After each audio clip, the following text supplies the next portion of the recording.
want to talk about church growth. So what is church growth from what you've done in your mind? What have we done so far about church growth? Yes? Growing the church physically and spiritually. Okay, so that is growing the church physically and spiritually. Okay, thank you. What else?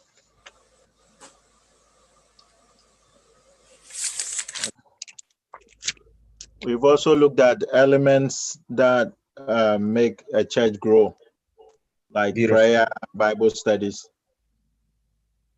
That's fine. Thank you, my brother. Thank you. Any other, please? Any other, please? Any other?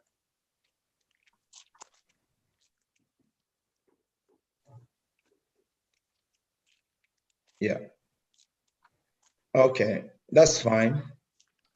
Several scholars have also come up with various ways of growing churches. Of course, there are 1,001 of such researches, and for me, it's a great joy.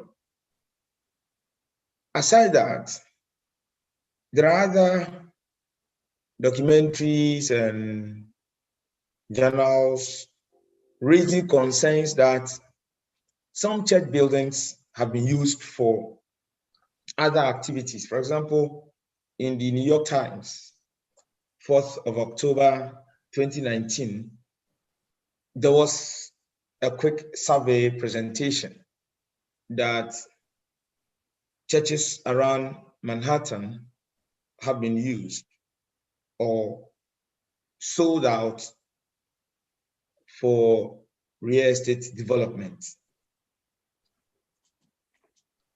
Million other dollars of properties belonging to the church have also been used by other developers to convert into residential areas.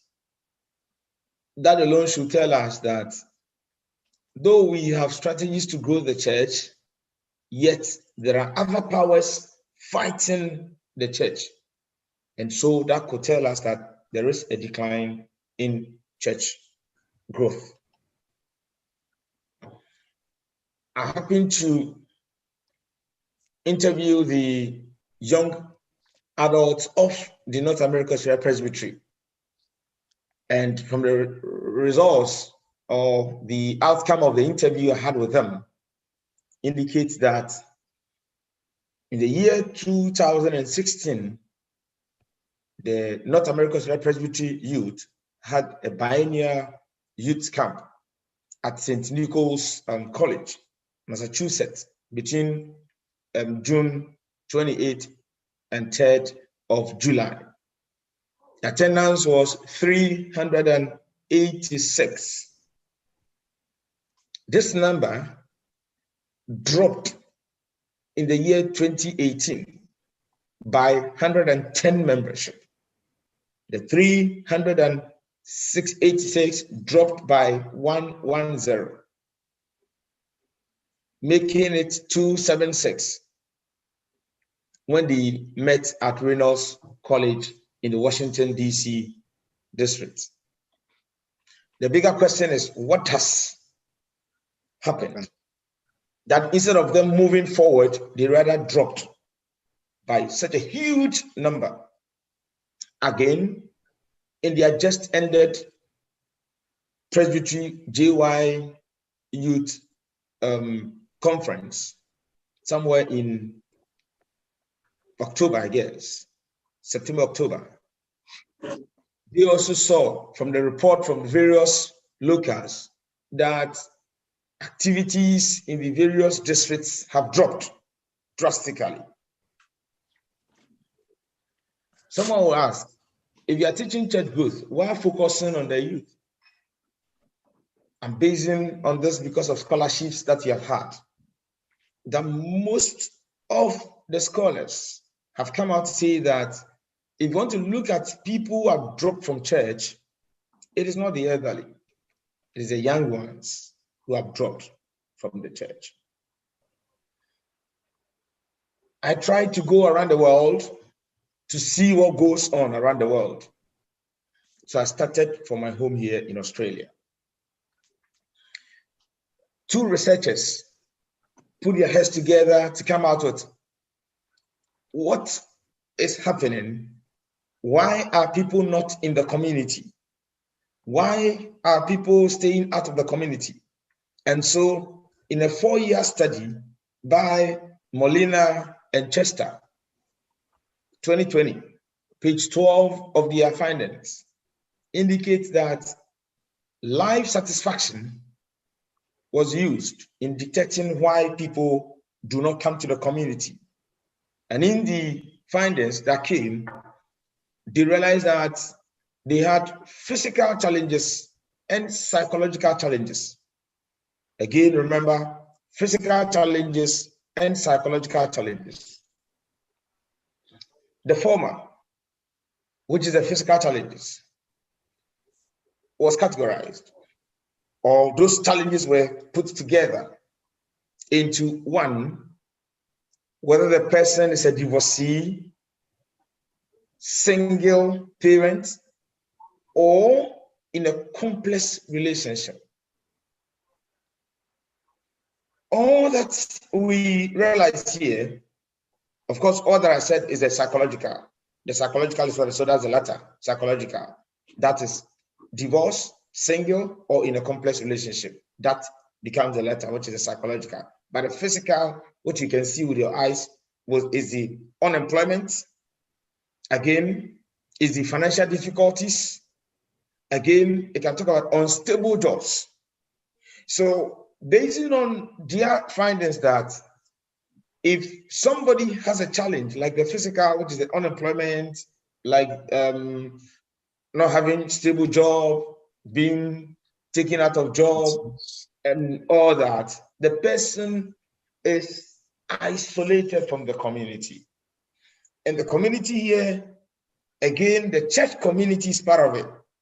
If somebody hasn't gotten any job, the tendency of coming out to even come to church is a problem. So what this will tell the researcher is that the church must not only base on the spiritual needs of the people, but sometimes you must go down to look at the physical needs of the people too. True or false? And therefore, there is a need to get a welfare scheme to also check this. If you go to my old Facebook account, Ransford K. Awuku-Gyampoh, I posted something about 7 hours ago before I slept about a gentleman in a small village called Esiaba in Adesu. Attended Adesu Secondary School, Adesu President Secondary School, Presec. This gentleman, it is from my village, is my village, that's where I'm coming from, got 8 A's. Yep, I saw that. I couldn't watch the video to an end because it reminded me of the pains I went through as a senior secondary school when I couldn't even pay my fees. At the time when I was in school, I was being sacked school fees. No one to care for me. It took the grace of God to get a scholarship to finish my SHS. All that I'm saying is that my mother told me something 25 years ago. It is not where you are, but what you can do. What we believe is that the church must not position itself to be poor and always say that we have no money. Based on your context, the people there try to meet their needs because Jesus' ministry met the needs of the people. Jesus met the physical needs of the people as well as the psychological needs. Remember, I'm talking about physical needs and psychological needs. And I did say that the physical needs, that is where you have the things you can touch, tangible, right? Financial, unstable job, unemployment, that's fine. Then the other one will be divorce, single parenting, complicated issues, emotional issues. All right. Now, if the church will try to take these two things into consideration, I am sure myself that the ministry will grow. here in Australia, we couldn't have done ministry without taking care of the physical needs of the people. You have to always check the physical needs of the people in the community. In an interview with a young lady, for some reason I already mentioned the name, and this interview was done 2nd of October 2020. I read verbatim, I stopped going to church because of relationship issues. I could not stand seeing my ex-boyfriend in the same church with me. He dated a new girl who later joined this church. To me, that was enough to stay out of the church community. I needed my privacy to move on in life. I felt extremely uncomfortable and humiliated when I saw them. Emotional trauma was unbearable for me. And this is October 2nd, 2020. Friends, these and many others are the psychological challenges of the people. This person expressed her feeling on why she detached herself from the community. Could this have been the challenges of why members of some churches do not see certain groups of people in the church? Can we associate it? Can the church investigate based on local context to see if relationship issue is also a factor? Now, Lifeway Research Center, just like Pew Research Center, also conducted a research in the year 2019 with a sample size of 2002 and asserted the reason behind drop in churches. And they attributed to the fact that they couldn't come out with the exact trouble that troubles the church, other than going to look at which group of people drop out of church.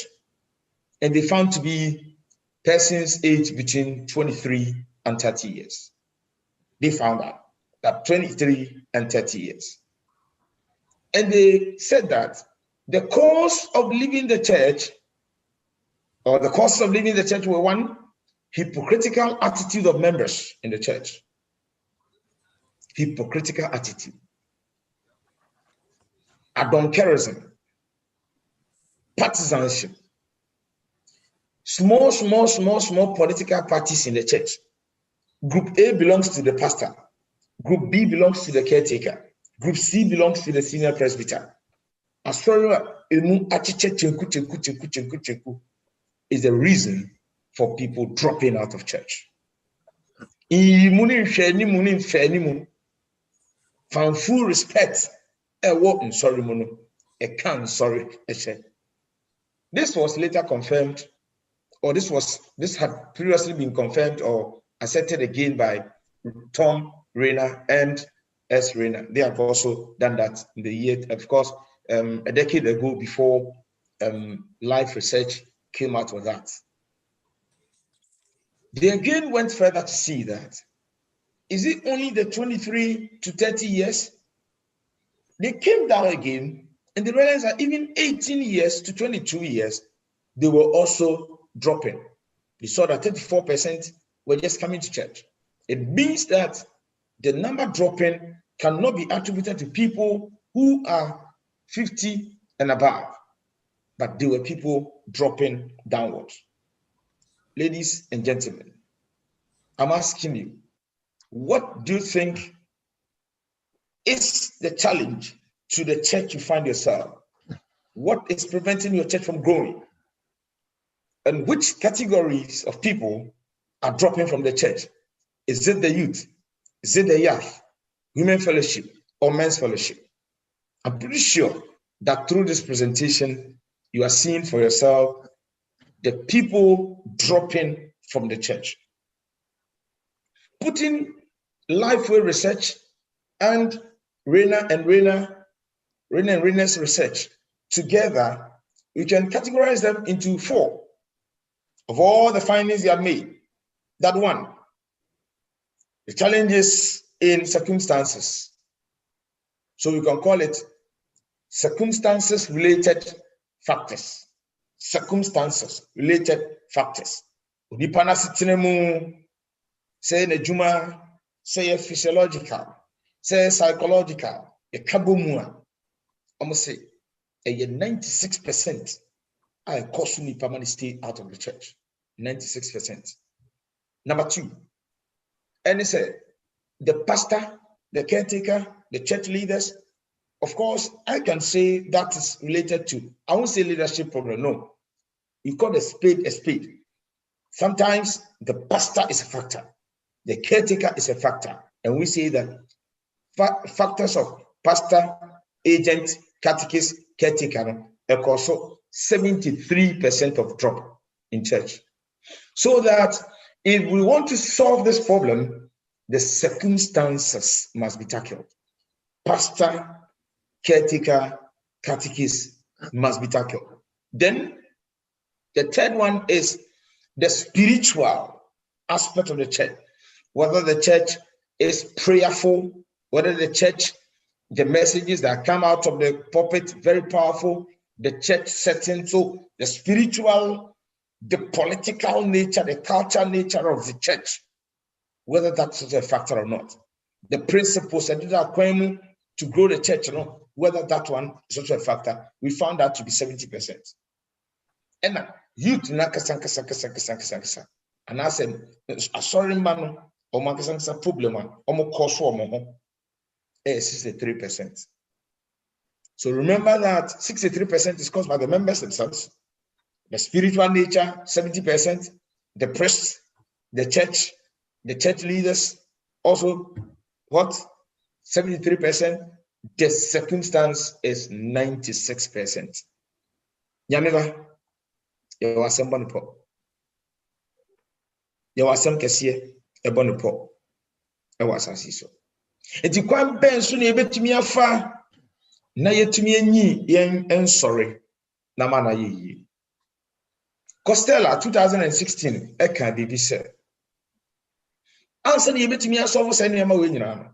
We need to look at the faith aspect over uncaring church leaders. Say, fine, Ubetimiaka said the leadership is uncaring, just like the research has found that 96% is caused by the leadership. I didn't want to use leadership. I wanted to hit the nail by the head. So, if we are saying, say, the leadership is a challenge there, we can look at it from this angle. Costello said that the hypocritical attitude of the leadership or the older generation cannot in any way warrant the young ones to leave the church. If only the ministers have done their work very well by inculcating the spiritual gifts into the people, that if the people are well grounded in faith, they will not leave the church. That is the principle. That is what Costello 2016 is palpating. And of course, he said that we should allow the people to rely on the Lord Jesus Christ, who is the author and finisher of our faith. And that is paramount in growing and surviving a church. Hebrews chapter 12, verse 2. Hebrews chapter 12, verse 2. If you read Hebrews 12, 2, this is what it says. Fixing our eyes on Jesus, the pioneer and perfecter of our faith. For the joy set before him, he endured the cross, endured the shame, sat down at the right hand of the throne of God. So looking at what was ahead of Jesus, he endured the pain, the scorning. He endured it, making sure that he gets the crown at the end of the day. People of God, are you also agreeing with Costello that if we should build the faith of the people, like I started with you, building the faith, look at how Noah built the faith of his children, Japheth, Shem, Ham, or Japheth, Ham, Shem. as we arranged yesterday, that when God commanded Noah to go into the ark, he went in with his children, and that would mean that because Noah had inculcated that faith into his children. Not only that, the children also went in with their spouses, of course, their wives. Noah went in with his wife, and so Peter will say 8 people in all entered the ark. What Costello is saying is that if we build the faith of the people, no matter the storm, they will still remain in the church, agree or disagree. Based on Noah's stand, I would say that partially it is true, because Noah exhibited the fact that he together with his household went. And that also confirms the fact that when you go to Joshua 24:15, where Joshua explicitly told the people, you either serve God or do what you want to do. But as for me and my household, we will serve the Lord. The Bible never explained whether Joshua had a wife nor children. But we see that for Joshua to say that as for me and my household meant that all his boys, all his guards, all his entourage were ready to serve the Lord. Can we also say this as believers in the Lord? You go to a place, the wife is not committed, the children are not committed, they don't even come to church. When this happens, it also affects you. Because while you're so for caretaker,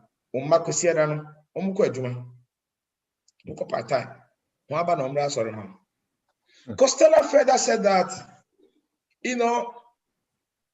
Christ is formed in the person for the person to imitate Christ. If the person is an imitator of Christ, no small challenge can prevent the person from coming to church. No. Like some of you, regardless of what you have been through, nothing is preventing you from doing the will of God. So they can tell yourself, me just sorry that. So that so wouldn't minyamia would want to know so or being casting now unjina and no so enfenjai sorry. With Timmy or coming on air costume, Costello said, all because if you panic GDA engineer papaya, nunti the manic to make us say, Naja sorry no, that may come baby. See, to me, building the faith of the people there, the people can remain in the church. Joshua said, many me feed ye, many me feed ye, a best shum as a Friday. I got Mr. Radimao, Sabri said, that should be the business for you. That should be your prayer. That should be something you say that you together, you worship the Lord.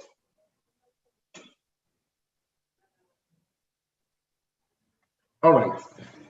Still continuing. Okay. Now, I hope I'm making some sense. I have about 5 minutes and I'll stop and you ask the questions, okay?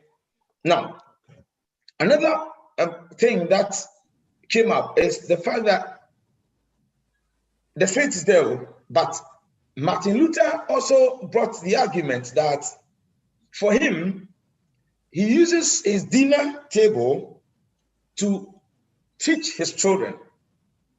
That for him, the dinner table becomes a place where he expresses his faith to his people, to his children. They learn at the dinner table.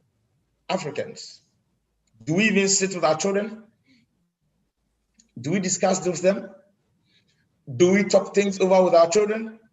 Or because we are busy working, we have no time for our children? The Bible encourages us to endeavor to present ourselves acceptable to the Lord, workers who do not require to be ashamed of anything. 2 Timothy chapter 2, verse 15. Again, in page 192 of RENA 2008, it is said that The young people accept the church. Whatever we give them, they accept them. They accept them. And then they observe whether what we have given them, we are living by example of such things. So that if we say that love your neighbor, the young ones who accept the fact that, okay, we are to love our neighbor, but is the church loving us enough?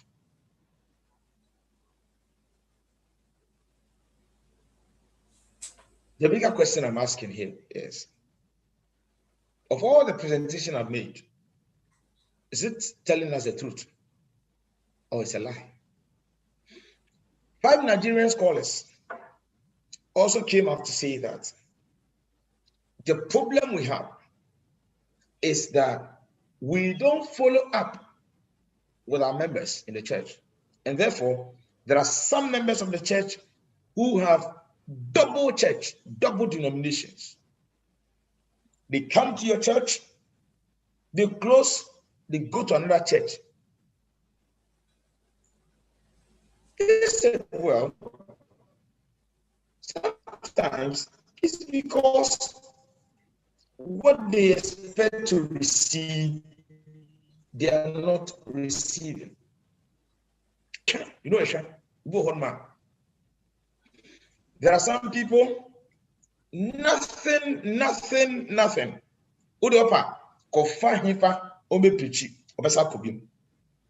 So then, what do we do in this context? To enable the church offer a collective teaching, a systematic teaching that will nourish the people. We, the Presbyterians, have also said that, okay, if that is the case, then we have children's service, junior youth, young people's guild, young adults fellowship, men's fellowship, women's fellowship, to help meet the needs of these people. Just be frank with me. In these groups, do we get the people go to church at all? Do they go to the groups at all? Children's service, do you even allow your ward to go to children's service? Do you allow your ward to go to JY? Do you allow your children to go to YPG? How about YAF meeting yourself? Do you even attend the meetings? So, yes, the President of Ghana has done very well to bring out these groups, but they are ceremonial groups. We only come to church and we see them. We have no allegiance with them. We have no affiliation with them. And that is also killing us. Again, Martin Luther himself said that the catechism has a great impact on building the young ones. The catechism. The catechism is where we teach the people, we teach them. Mini Nyankopon Awuku-Gyampoh, Otufo, Nantil Menim na yepe, sorry a TV drink enim, let the Akopra enimni, a yemi Ewurade, se wudi dimia, Sheradu Nyankopon, was a sipodiama, Mini Mifiti, a besum Ewurade, a besum Ewurade. You know what? Catechism, Ayra. If the people have this in the back of their mind, if the people have this in their blood, they will still remain with us. Why do we say that once a Presbyterian, always a Presbyterian? It is because they are well grounded in the catechism. And once they know this, when they go elsewhere and they don't see this in them, they say, this is not the Presbyterian church. But because now you don't train them, we leave them, we treat them like how others also do it. And so when they leave and they go, so there's no problem, there's no difference.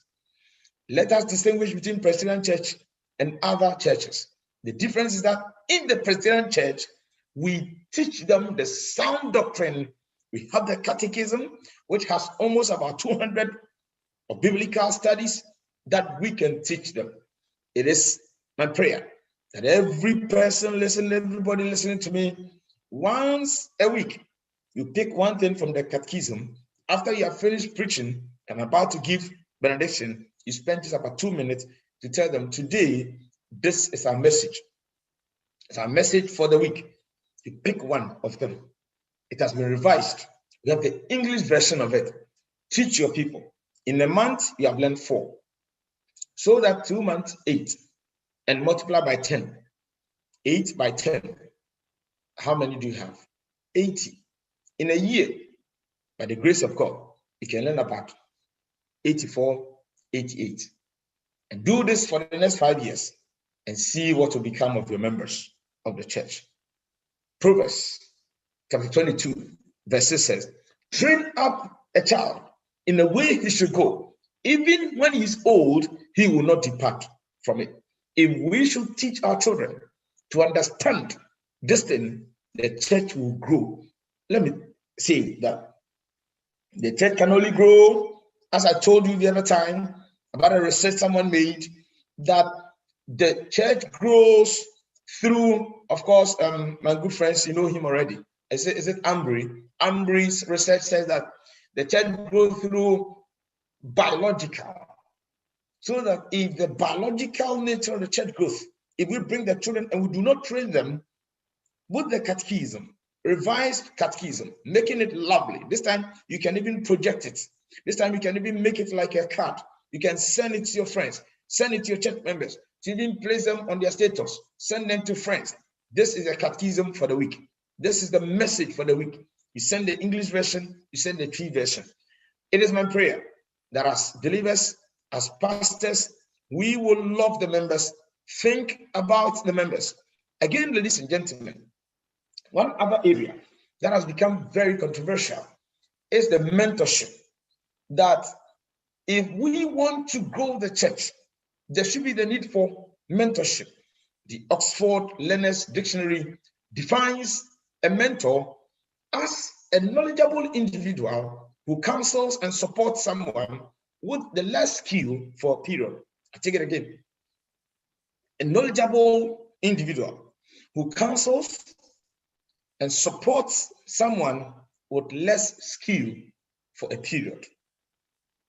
The practice or the process of assisting the less conversant person is the mentoring. Mentorship is therefore the guidance and encouragement offered through the services of a mature person to the lesser person, the less skilled individual, somebody who is less skilled. Let me ask you, ever since you became a Christian, whom have you mentored? Have you ever brought someone up before? Now, Kodia, I mean, it's part of my basis for my studies. Kodia 2018, page 95, equates mentorship to discipleship. He says that mentorship is just like discipleship. And he argued that discipleship and mentorship go hand in hand, and it can only happen when there is a healthy relationship between the church leadership and the people. If the church leadership has no rapport with the young ones, there cannot be any mentorship, because a mentee and a mentor must flow. Now, Rayner and Rayner, 2008, page 52, also came out with something that said, if we abandon the young ones, how then do we train them to take over the church? That if we abandon them in the name of they don't respect, in the name of they are too low, in the name of omopredodo, how can we mentor people we don't appreciate them as they are, and we think that they are some way?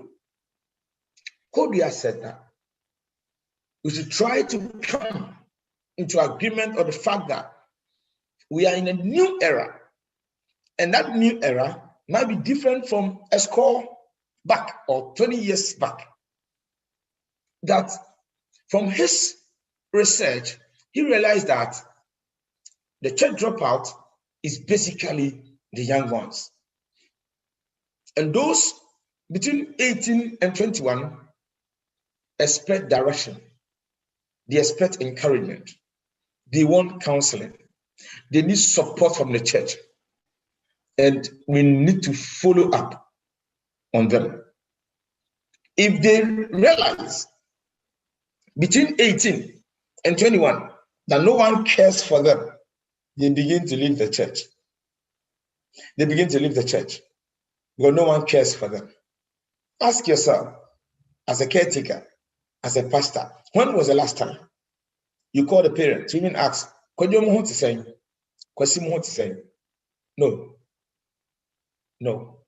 we don't do that.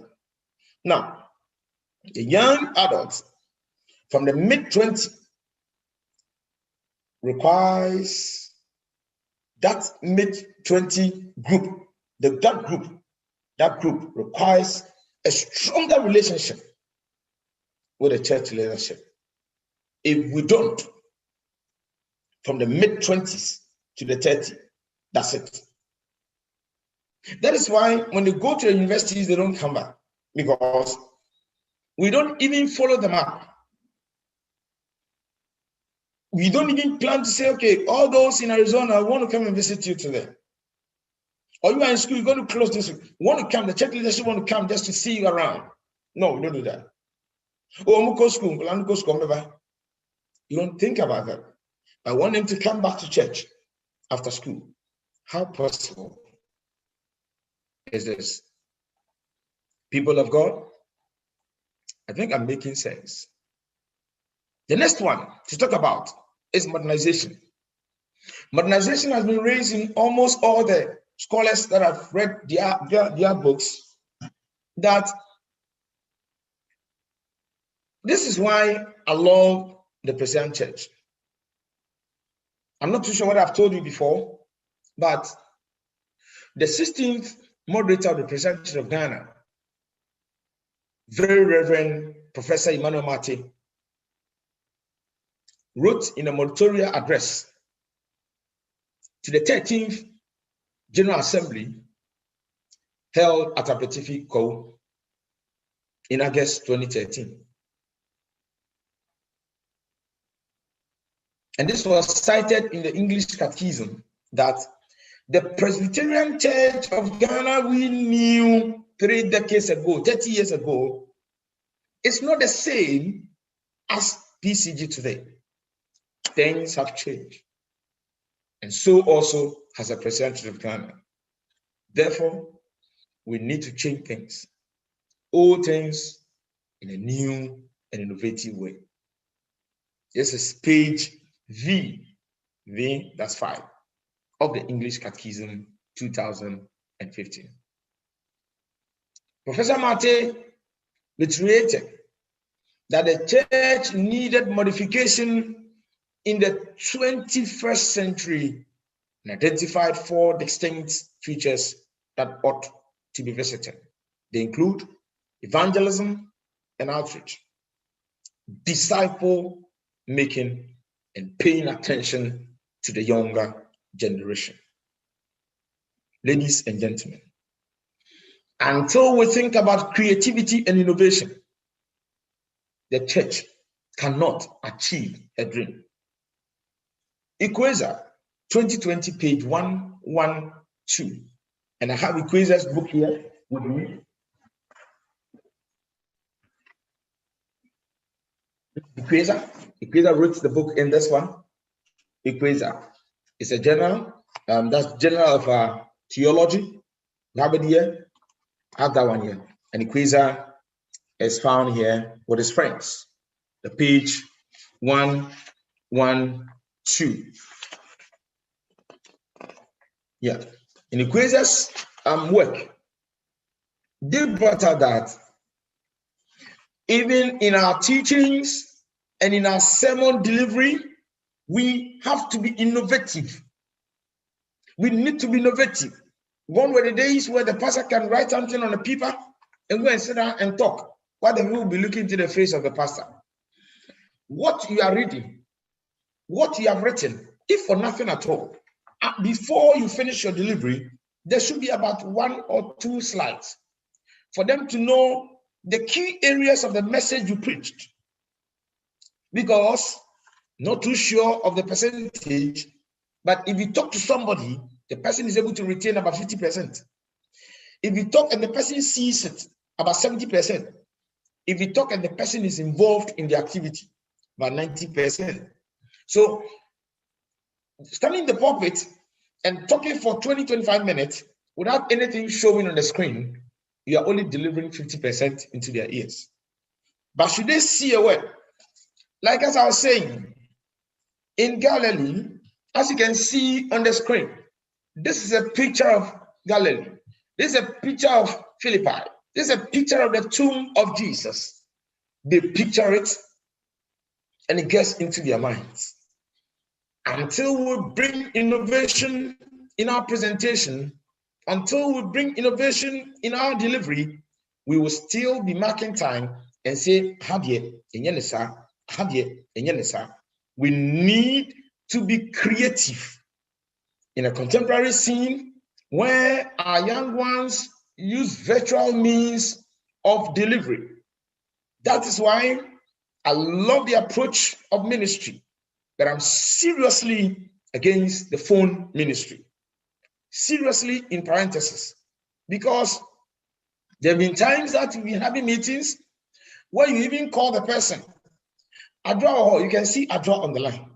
You can see Kofi on the line. You call Kofi and call Kofi and call Kofi. Phone it down, wada. Phone it down on a supermarket. But if you are being virtual, come on video. That makes you pay attention. It makes you concentrate. It makes the leader see the person, that this is how we are. But because we are not ready to be creative, we critique anything that is innovative. Because we are not ready to learn, let me use the language sharply and painfully. Because we are not ready to learn new things, we always fight innovation. Because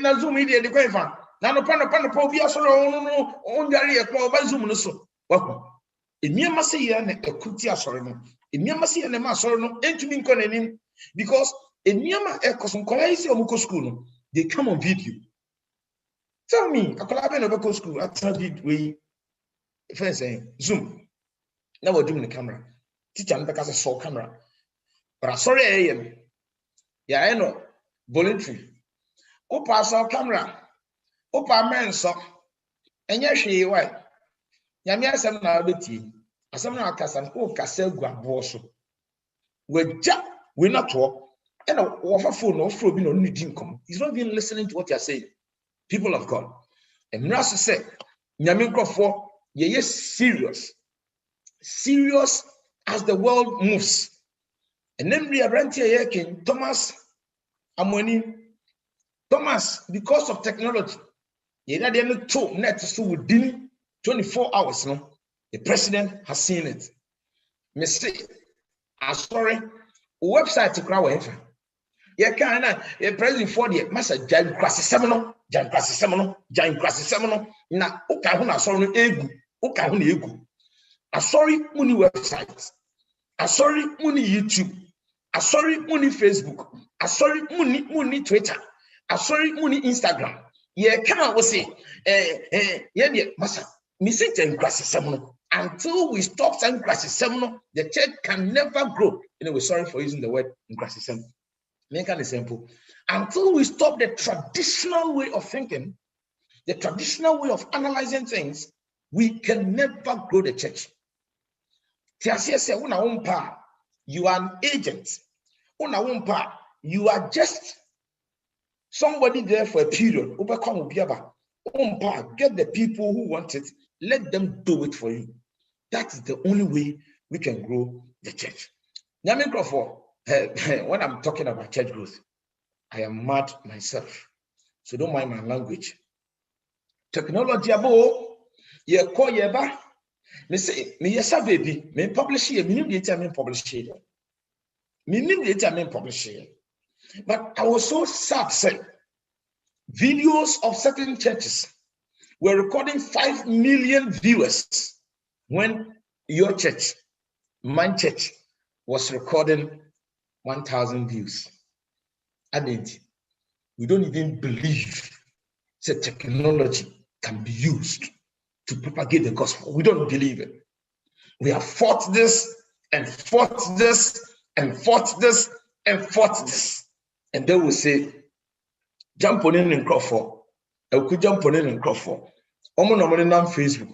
On BBI. Oh, the problem we have. nim bibia ye. Almost sorry, no more on Facebook. But this is where the people are. This is where we can get them. And then Yamin tell you, we are seeing an essay being. Unim word said your preaching can never go anywhere without technology. You need technology. Without technology, your mission can never go on. Equator holds that it is appropriate for technology to be used in every service to bridge the gap between the modern and the old form of worship. The older generation must be made to understand that if you don't like the technology of showing the hymns on the screen, we have options for you. Take your hymn book. We are not to blame them so much because some were born in the 60s. And research I did in IT indicate that some of these Pentium 2 and Pentium 3 and others came in the year 1972, 1973. And at the time, the Kenyan movie I said, it was happened to 2 days on the chicken sale. Now, computer see on a Utebu soon in a Hobema. And go for him a hubby. Maybe say, Mr. Tissem, who computer around 1992. And I mean how computer was. Now, maybe that's a muntino, and I'm a cotrana, which said yet. But some men said to me, show computer mupadi, the correct with Jesus Christ 2000, 20 years ago. And I mean, said show computer. No comment to me and Toby. With me talk computer 2003. Yamin Crawford, Yantias, yes, I saw you bet me a need ye, but Pennyphone so, Omuntinia may be a say. Yenyo Muhabotre. Yamoso a Tiasian. Yemo ye caretakers no, yemo ye a friend saying agents no, and me in dinkophobia think I said, wait ye, India. The church must now go digital. The church must now go technological. The church must now be on the media. What's your website to say? What's your Facebook to say? What's your YouTube to say? What's your Instagram to say? What's sorry any any ama webia? Me say, what rate? When you miss Ryan, on kind of one of me see ye. And the church grow from once a month. On your vacation, me no contact. Me no one con you. My bottom. I'm a rat. Question. My pong.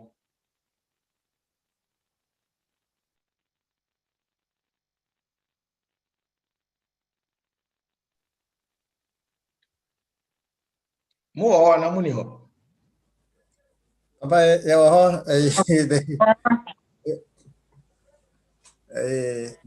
Papa, it's a new true. Yeah, so you know, if we are taking it one by one, I think it needs a group workshop to analyze each one of them and you know come out with a solution. Okay. But one thing that you know came up, I mean to me, you know, when you talk about grounding faith and discipleship, it's just because if a church, you know, you nipa bear 5 who are really grounded, you know, and believe, you know, say on faith, yeah. If these people, 5 of these people can go out and also get 5 people